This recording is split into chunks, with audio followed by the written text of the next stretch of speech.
Let's bring in right now. Ask Dr. Paul Offit. Member of the FDA Advisory Committee on Vaccines, Dr. Paul Offit. He is also a practicing physician and the director of the Vaccine Education Center at Children's Hospital of Philadelphia. Also with us, infectious diseases physician and medical director of the Special Pathogens Unit at the Boston University School of Medicine, Dr. Nicolle Bhadelia. She is an NBC News and MSNBC contributor.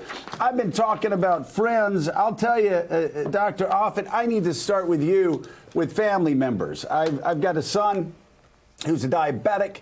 We've got another son who's very healthy, big guy, but he's had some upper respiratory problems. He's got asthma, had pneumonia last year for 5 days, just out of nowhere when he was working out. We keep him in a bubble. Yeah, they've been kept in a bubble, and I've been saying, hey, these vaccines are coming along. I'm really excited for you guys. And they said, we think we're going to wait a little while. Dad says, I don't think they are. How can we make sure that Americans, and I've heard this skepticism, not just from my own kids. I've heard it from so many Americans because of all of the garbage that they pick up on social media. How do we convince Americans, especially older Americans and those who have underlying conditions, that when they have a vaccine, and if Dr. Fauci says it's safe, that they can trust the word of that and understand not taking the vaccine is far more risky than taking it?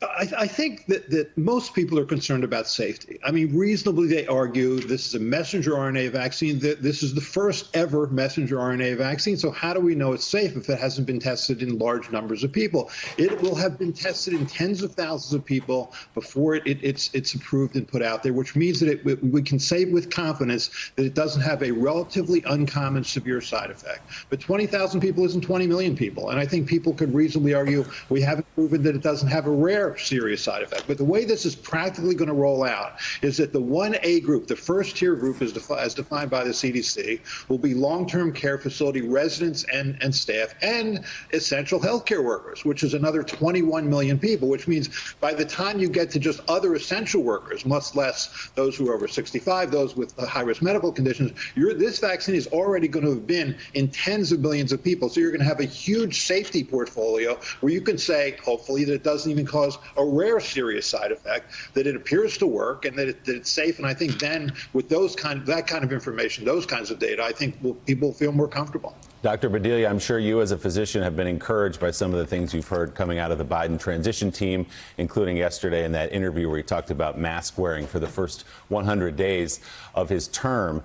But we've got a long way to go, and we've got difficult days, as many people, including Dr. Fauci, have said, until we get to a Biden administration. We're setting new records of deaths, cases, and hospitalizations for the last couple of days, another one yesterday. So where do you think we are right now? And without Joe Biden in the White House, what mitigation efforts should be taken right now? Good morning, Willie. I'm really glad to hear Dr. Offit talk about the work around the vaccines, because really it is this committee and the work that the independent advisory committee that will be putting in that's going to set part of my mind at ease to look at the data from Pfizer and Moderna.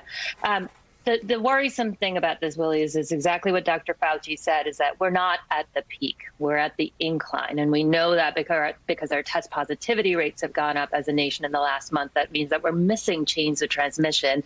And, over 100,000 people hospitalized. We're losing 2 Americans a minute to this disease. And the human mind boggles, because one death, you can understand the suffering of a death. When it becomes thousands, when it becomes hundreds of thousands, it becomes abstract, and we don't understand abstract suffering as much. The things that we can do, and I say this because I want to sort of drive in the gravity, but there are things that we as individuals can do.